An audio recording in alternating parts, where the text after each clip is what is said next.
बिक्री के साथ हाजिर हूँ। अगर अभी तक आपने मेरे चैनल को सब्सक्राइब नहीं किया हुआ तो चैनल को सब्सक्राइब कर दें, वीडियो को लाइक और शेयर कर दें। शुक्रिया।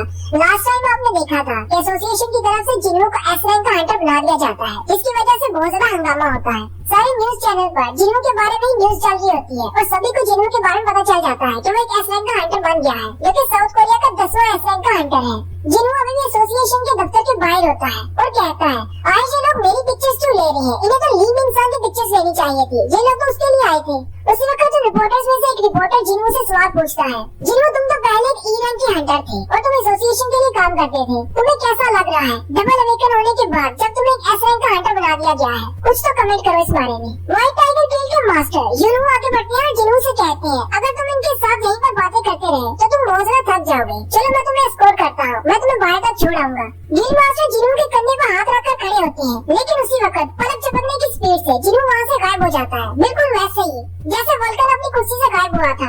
जिन्हों भी वॉइस के सवाल कर रहा होता है। गिल मास्टर रिपोर्टर्स के पीछे देखते हैं तो जिन्हों उनके पीछे पहुंच चुका होता है। वो सारे के सारे रिपोर्टर्स और दोनों गिल मास्टर ये देखकर बहुत ज्यादा हैरान हो जाते हैं, क्योंकि वो इतनी ज्यादा स्पीड के साथ वहाँ तक जाता है कि वो दोनों उसको देख ही नहीं पाते। चोई चोंग कहता है, ये तो एक मेज क्लास का हंटर है, लेकिन इसके पास इतनी ज्यादा स्पीड है, ये तो एक असैसिन बन सकता है। व्हाइट टाइगर गिल के मास्टर बहुत ज्यादा हैरान होते हैं और वो अपने बीस्ट मूड में आते हैं और कहते हैं, ये तो बहुत ज्यादा फास्ट है, इवन कि मैं अपने बीस्ट मूड में भी उसके मूवमेंट्स को नहीं देख पाया। यूनो कहते हैं, मुझे पता है कि वो स्ट्रॉन्ग है, लेकिन असल मसला ये नहीं, अभी भी उसने जो स्किल इस्तेमाल किया इतनी ज्यादा स्पीड कि मैं अपने बीस्ट मोड में भी उसको फॉलो नहीं कर पाया। वो पहले से बहुत ज्यादा स्ट्रॉन्ग बन चुका है और इस वक्त जितनी उसके पास पावर और स्पीड है, मुझे लगता है कि वो हम दोनों से ज्यादा स्ट्रॉन्ग है। यूनो बहुत ज्यादा परेशान होते हैं और कहते हैं, ऐसा कैसे हो सकता है? कुछ दिन पहले तक तो ये इतना ज्यादा स्ट्रॉन्ग नहीं था, आज इतना ज्यादा स्ट्रॉन्ग कैसे हो गया? क्या इसकी डबल अवेकनिंग ज्यादा अर्सा पहले हुई थी? लेकिन साथ ही वो कहते हैं, मुझे नहीं लगता कि इसको डबल अवेकनिंग मिली है। जिन्हों एक ऐसा हंटर है जो कि ग्रो कर सकता है, जो अपने आप को स्ट्रॉन्ग बना सकता है।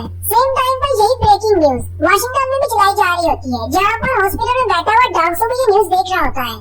डांसो जिन्हों को देखकर और भी ज्यादा गुस्सा हो जाता है और कहता है, ये तो अभी तक जिंदा है, इसकी मौत तो मेरे हाथों से लिखी है। नेक्स्ट सीन में जिन्हों ऑक्शन सेंटर पर जाता है, जहाँ पर वो अपने रेड ऑर्ब को बेचने के लिए जाता है। ऑक्शन के मैनेजर इस रेड ऑर्ब को देखकर बहुत ज्यादा हैरान हो जाते हैं और कहते हैं, मैं सालों से ये काम कर रहा हूँ, लेकिन ऐसा आर्टिफैक्ट मैंने पहले कभी नहीं देखा। वो उसे चेक करने के बाद कहती है, ये तो वाकई में मैजिकल पावर को 100% तक डबल कर सकता है।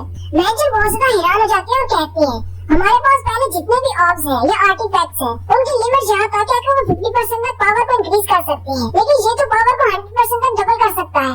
अगर चोई चोंगिन को इसके बारे में पता चल जाए, क्योंकि वो एक फायर टाइम मेज है, वो तो यहाँ पर पैसों के बैग लेकर भागता हुआ आ जाएगा। मैनेजर जिन्हों से कहते हैं, तुम्हें ये कहाँ से मिला? जिन्हों ने कहता है कि मुझे ये डंजन में मिला। मैनेजर कहते हैं, हाँ, इस तरह के आर्टिफैक्ट्स हमेशा डंजन के अंदर से ही मिलते हैं।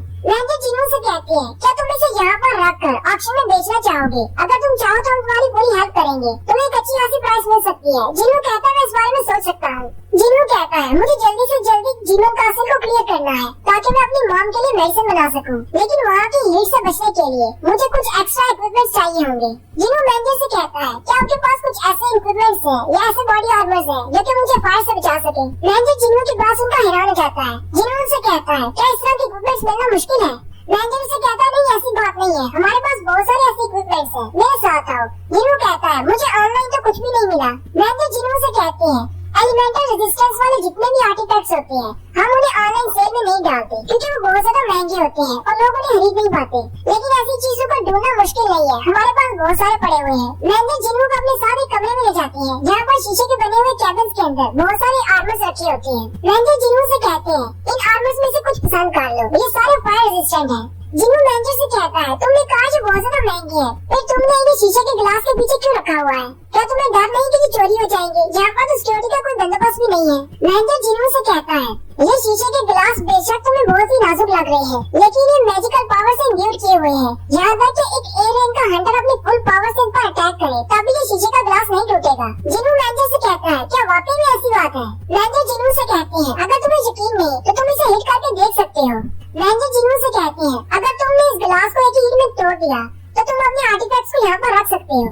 जिन्हों सोच रहा होता है, मुझे इस गिलास में से मैजिकल एनर्जी महसूस तो हो रही है, लेकिन ये इतनी ज्यादा नहीं है। क्या ये मैनेजर वाकई में बड़ी बड़ी बातें तो नहीं कर रहा?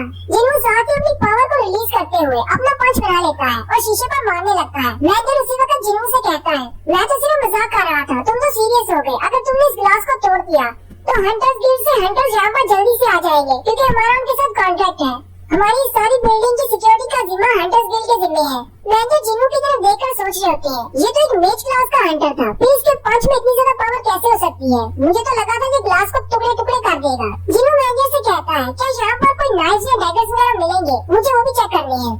रेंजर उसे दूसरे बंदे के साथ भेज देते हैं, जो कि वेपन्स का स्टोर कीपर है।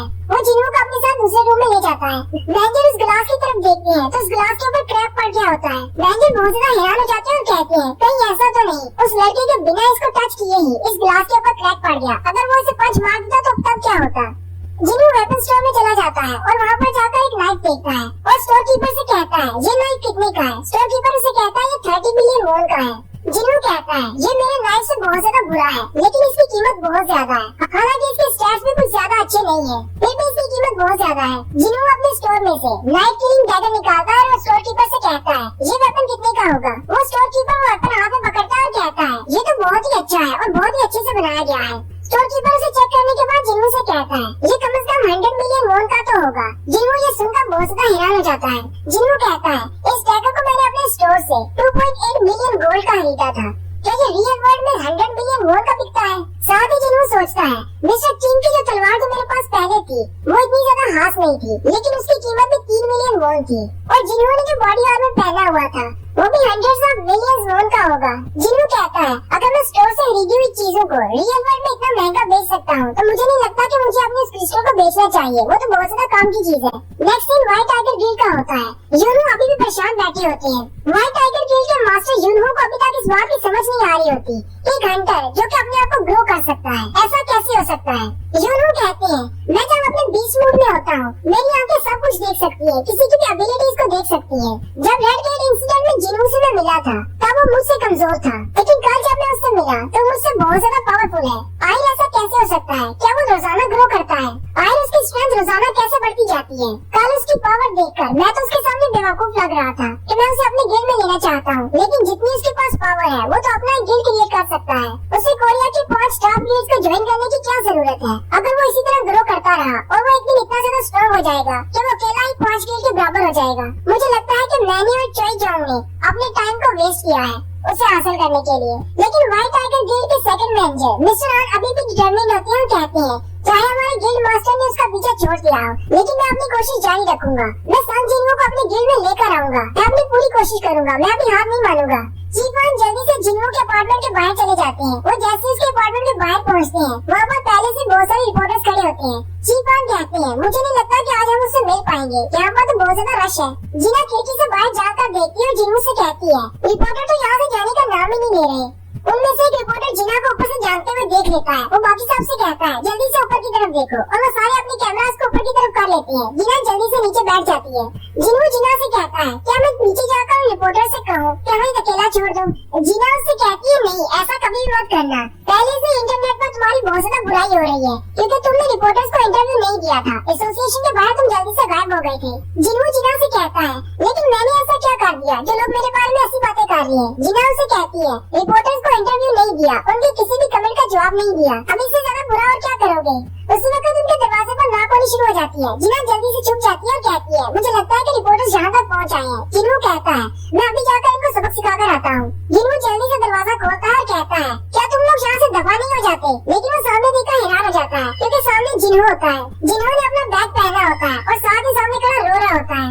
जो जिन्हों रोते हुए जिन्हों से कहता है, मेरे फादर ने मुझे अपने घर से निकाल दिया है, अब बताओ मैं कहाँ जाऊँ?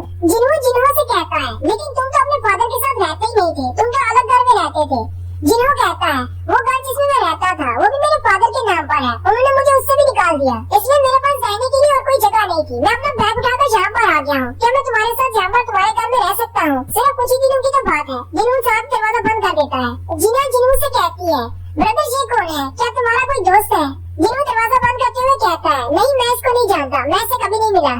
जबकि जिन्हों बाहर से दरवाजा पीट रहा होता है, कहता है, प्लीज दरवाजा खोल दो, मेरे पास रहने के लिए जगह नहीं, मैं कहाँ जाऊँ? जबकि उसी वक्त जिन्हों के फादर का सीन दिखाते हैं। जिन्हों की माँ मुझसे कहती है, आपको नहीं लगता कि आपने हमारे बेटे के साथ कुछ ज्यादा गलत कर दिया? फादर उसे कहती है, अगर उसे आजादी चाहिए तो उसे अपनी स्ट्रेंथ पर हासिल करनी चाहिए, लेकिन मुझे समझ क्यों नहीं आती वो जिन्हों के पीछे क्यों पड़ गया है? मैंने उसे कहा भी कि वो गिल्ड को संभाल सकता है, लेकिन फिर भी वो जिन्हों के गिल्ड को संभालना चाहता है। साथ ही जिन्हों के फादर अपनी आंखों पर हाथ रखते हैं और कहते हैं, बहुत ज्यादा अजीब लग रहा है। मदर उसे कहती है, क्या हुआ? जिन्हों के फादर कहते हैं मुझे तुम्हारा चेहरा डबल दिख रहा है और साथ ही वो नीचे गिर जाते हैं।